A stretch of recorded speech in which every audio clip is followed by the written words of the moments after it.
شروع اللہ کا نام لے کر جو بڑا مہربان نہایت رحم کرنے والا ہے۔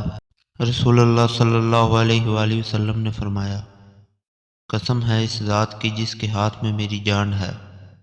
تم جنت میں داخل نہیں ہو سکتے جب تک کہ تم صحیح معنوں میں مومن نہ بن جاؤ،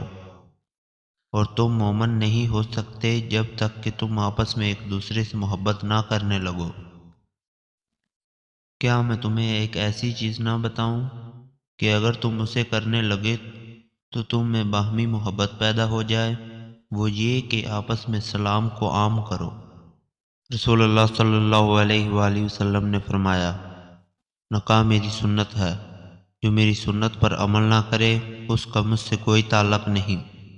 اور نکاح کیا کرو اس لیے کہ تمہاری کثرت پر میں امتوں کے سامنے فخر کروں گا،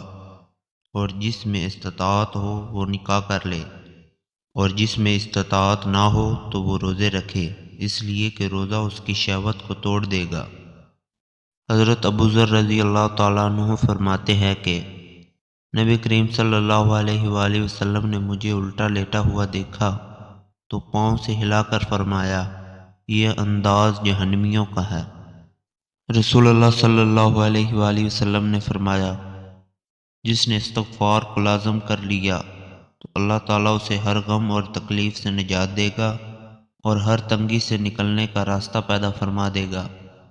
اسے ایسی جگہ سے رزق عطا فرمائے گا جہاں سے اسے وہم و گمان بھی نہ ہوگا۔ اللہ تعالیٰ ہم سب کو ان احادیث پر عمل کرنے کی توفیق عطا فرمائے۔